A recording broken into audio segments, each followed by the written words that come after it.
The astonishing story of Jesus casting a legion of demons into a herd of pigs is recorded in Luke 8 verses 26 to 39, and it's a moment that leaves readers both shocked and deeply intrigued. It all begins as Jesus travels to a hilly, mostly Gentile region east of the Jordan River, specifically to the area known as the Decapolis, a group of 10 Greek-influenced cities. Then they sailed to the country of the Gerasenes, which is opposite Galilee. And when Jesus stepped out on land, he was met by a man from the city who was possessed by demons. This man, utterly tormented, paints one of the most chilling and detailed pictures of demonic possession found in the Bible. 4 years, this individual lived a life far removed from humanity, resembling more of a wild beast than a man. He wore no clothing, refused shelter in a home, and instead roamed the tombs among the decaying dead. Imagine the scene. As Jesus steps ashore, this tormented soul approaches him, trembling, crying out in a dreadful, haunting voice. "What business do we have with each other, Jesus, Son of the Most High God? I beg you, do not torment me." Luke 8 verse 28, amp. This plea from the demon reveals a startling truth. These unclean spirits fully recognized Jesus' divine authority, knowing he could cast them out with a word and send them to their judgment before the appointed time. 4 years. The man's suffering was unimaginable. Violently seized and driven by the demons, he often dwelled in isolation, shunned by society, and considered a danger to himself and others. No earthly power could contain him. Shackles were futile. He would break them effortlessly. Chains snapped as he was possessed by unnatural strength, leaving witnesses powerless to restrain or reason with him. Mark 5 verse 5 offers a heartbreaking glimpse into his torment. Night and day, he was constantly screaming among the tombs and on the mountains, cutting himself with sharp stones. This man had become a prisoner of his own body, lost in torment and isolation. Abandoned by his community, he existed in endless suffering. But in this encounter, change was imminent. For no force, spiritual or physical, could stand in the presence of the Son of God. What follows is nothing short of miraculous.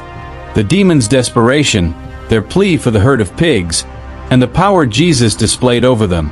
All of it holds a message that continues to leave readers in awe to this day. This tormented individual was once part of a community, living among the other villagers in peace. However, his erratic and violent behavior soon raised alarming suspicions. To them, there could be only one explanation. He was under the control of an unclean spirit. Out of fear for their safety, the villagers took drastic measures. They chained him up, attempting to restrain his unpredictable strength and prevent him from harming others. But the chains were useless. Over and over again, the man broke free, shattering the bonds with a superhuman strength no mere mortal could possess. With no other options, the people drove him out of the village. Isolated and abandoned, he found his new home among the dead, living in a local cemetery, hurting the only person he still had control over, himself.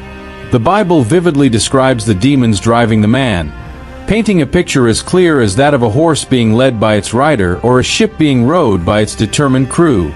He was no longer free, no longer in control, merely a vessel overtaken by dark forces.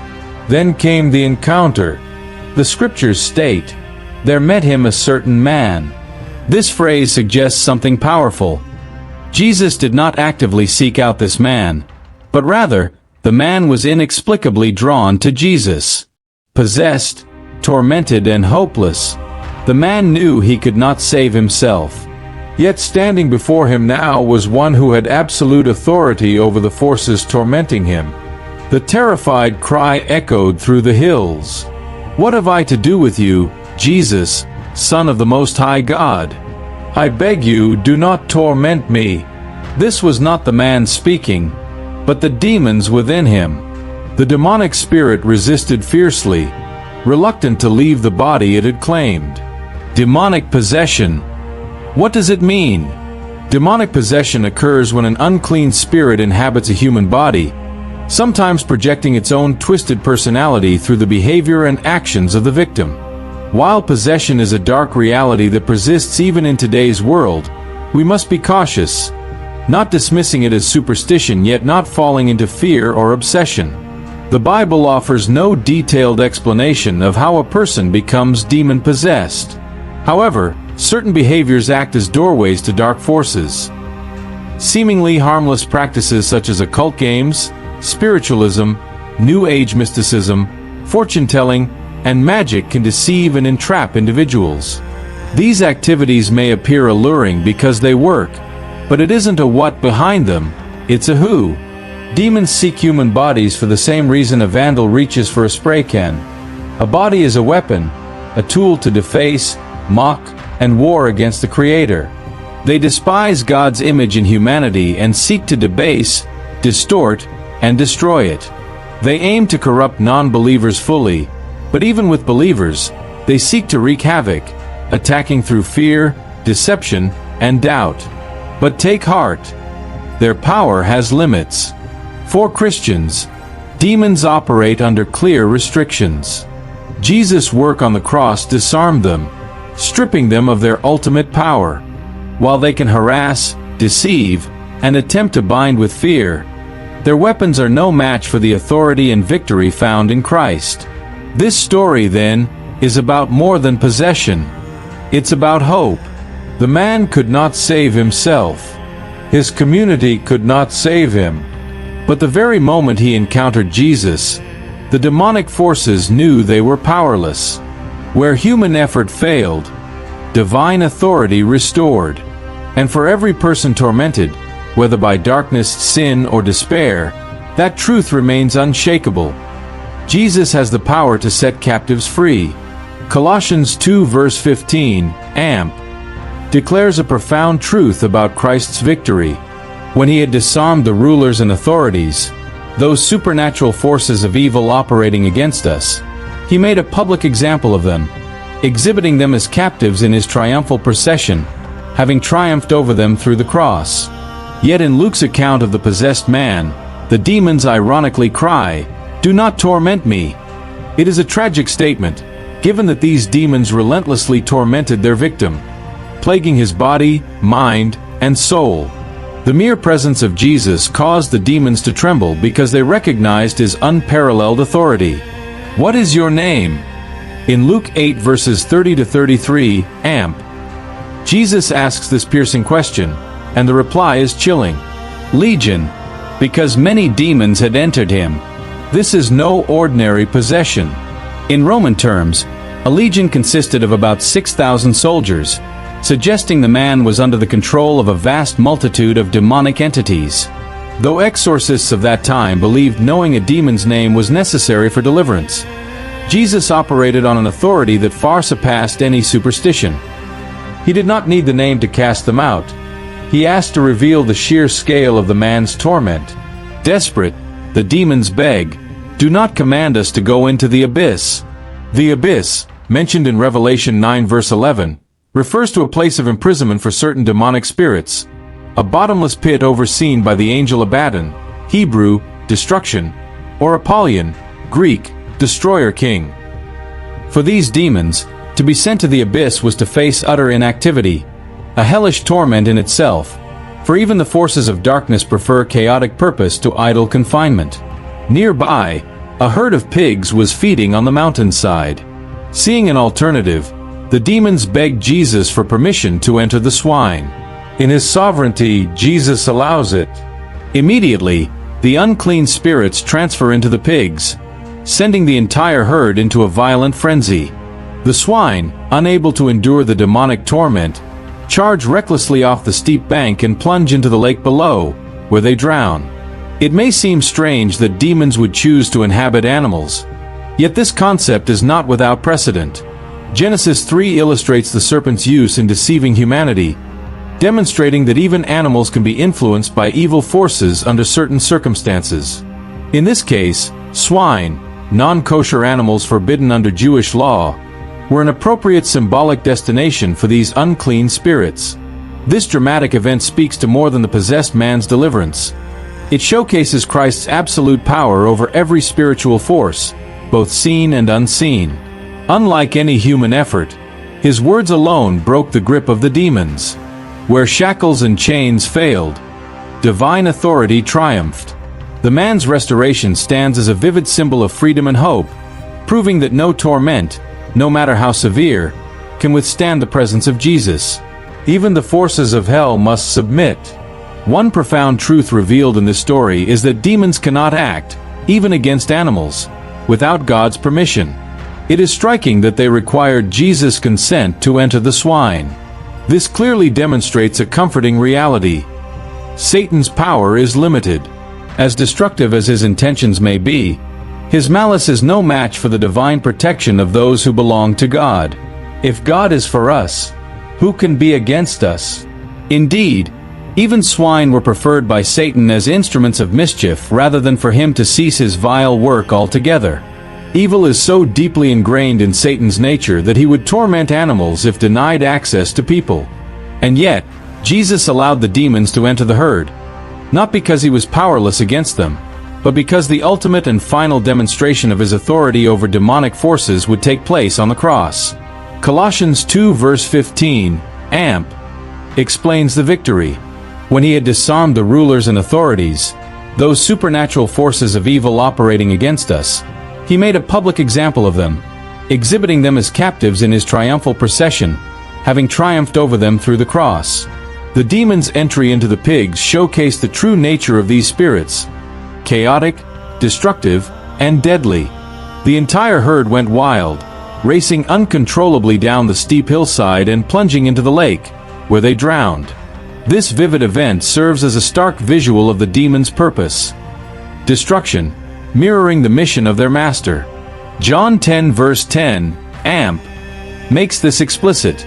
The thief comes only to steal and kill and destroy. I came that they may have and enjoy life, and have it in abundance, to the full, till it overflows. The demon's true intention for the possessed man had always been his total ruin, just as they ruined the pigs. Yet in Christ's presence, their plans fell apart. Where the swine perished, the man was redeemed. To some, the fate of the pigs might seem unfair. What about their owner's loss? However, a deeper truth is revealed. Jesus placed infinite value on a single human life. For him, restoring this man to dignity and freedom was far more significant than the financial worth of the herd. As Charles Spurgeon insightfully noted, even the swine preferred death over demon possession. The pigs charged to their death rather than live under the influence of such torment, a solemn lesson for us all. He observed, "They run hard whom the devil drives. The devil drives his hogs to a bad market." In truth, demonic control is relentless. It presses its victims toward destruction, just as the pigs were driven into the waters. Luke 8 verses 34 to 37, amp, recounts what happened next. When the herdsmen saw what had happened, they ran and reported it in the city and out in the country. The people came to see what had happened. They found the man from whom the demons had gone out, sitting at Jesus' feet, clothed and in his right mind, mentally healthy, and they were frightened. What a transformation! The man, once uncontrollable, naked, and filled with self-destruction, was now clothed, calm, and restored to perfect sanity. Yet instead of celebrating, the crowd was overcome with fear, witnessing firsthand the magnitude of Christ's power. After witnessing the miraculous deliverance of the demon-possessed man, the people were left both amazed and terrified. Luke 8 verses 36 to 37 reveals their response. Those who had seen it told how the demon-possessed man had been healed. Then all the people of the region of the Gerasenes and the surrounding district asked him to leave, because they were overwhelmed with fear. So he got into the boat and left. The people, seized with great fear, found themselves uneasy at the sight of a man who had been utterly transformed. Paradoxically, they were more afraid of a free man than a possessed one. While they had tolerated his chaotic, destructive presence in the tombs, they struggled to accept the power of Jesus, which had liberated him. This fear reflected their misunderstanding of divine authority. Their superstitions told them that evil forces should overpower anyone who dared challenge them. But here stood Jesus, unmatched, unrivaled, and victorious. The demonic forces submitted entirely to him, and this reality unsettled the crowd. What happened next is tragic. Though the miracle should have drawn them closer to Jesus, they instead pushed him away.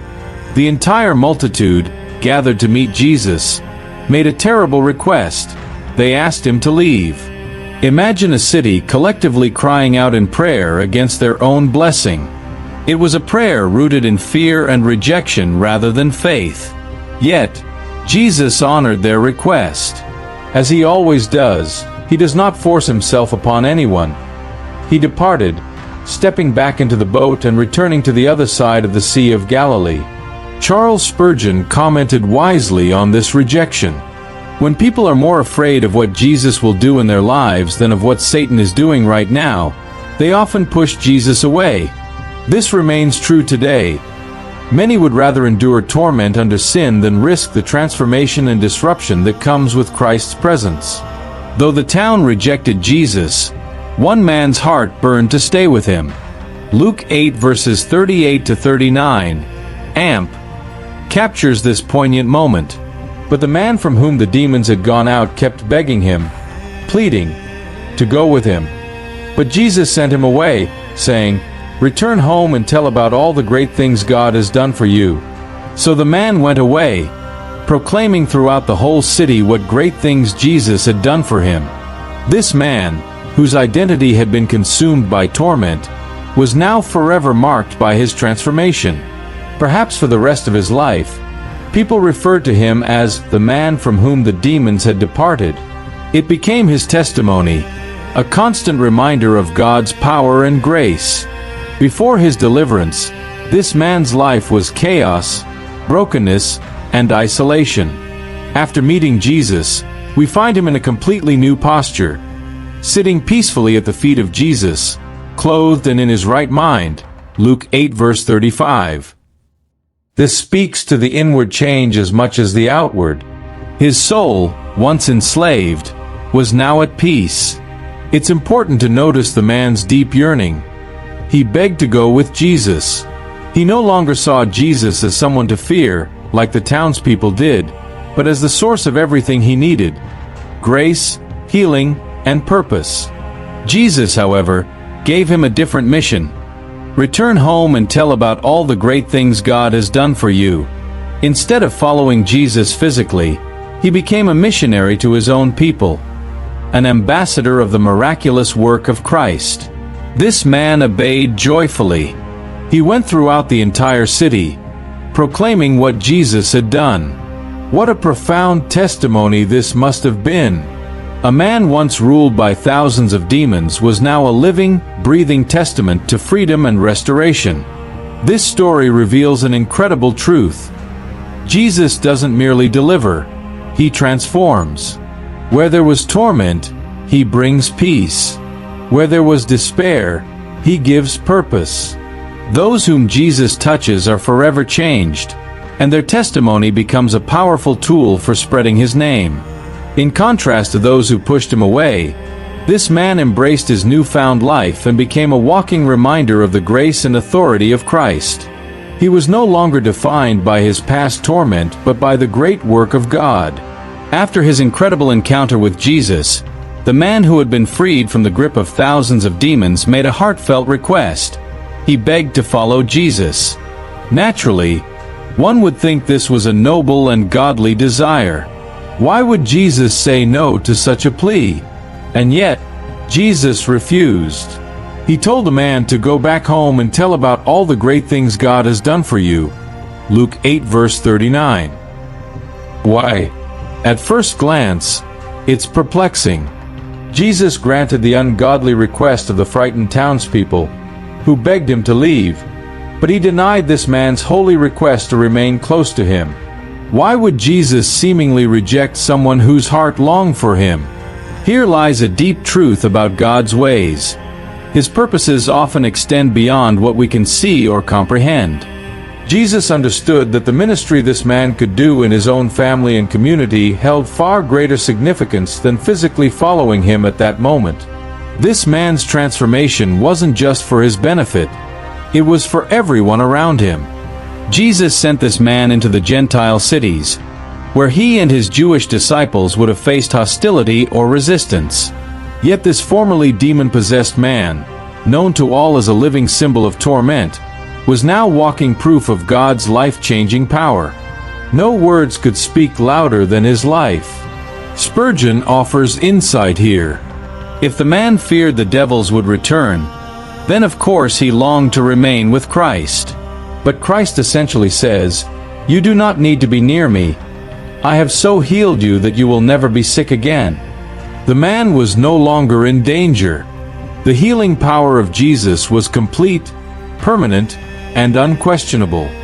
Freed from fear and forever changed, Jesus gave him a mission: to be a light in a spiritually dark place. The fact that Jesus crossed the Sea of Galilee to reach this isolated man reveals something extraordinary: the value of one life to God. Think about it. Jesus traveled through a storm to heal one broken man, a man whose society had abandoned, a man thought to be beyond redemption. This one life mattered so much to Jesus that he came, delivered him, and sent him back with a new identity and a powerful story. If there was hope for this man, there is hope for anyone. No one is ever too lost, too broken, or too far gone for Jesus to save. Jesus told the man, "Go and tell what great things God has done for you." The man, however, went out and told everyone what Jesus had done for him. Notice the subtle yet profound detail. There is no contradiction here, because Jesus is God. The man's testimony proclaimed both the authority and identity of Jesus. A life once consumed by darkness now radiated light and hope. What can we learn from this? Sometimes, God's answer is not what we expect. Like this man, we may have good desires that God redirects for a greater purpose. Our personal testimony can reach people in ways that others, no matter how influential, cannot. You are positioned to impact your family, friends, and community uniquely. Every life has infinite value to God. If He pursued one man in the tombs, He will surely pursue you. The man's story reminds us that no one is beyond the transforming power of Jesus. Rejected and outcast, He became a missionary of hope, a living miracle proclaiming the greatness of God. His testimony still echoes today. If Jesus can save him, He can save anyone. Jesus doesn't just free us, He sends us out with a purpose. Just as the man proclaimed what God had done, we too must share the story of God's work in our lives. Where is Jesus sending you to share His light?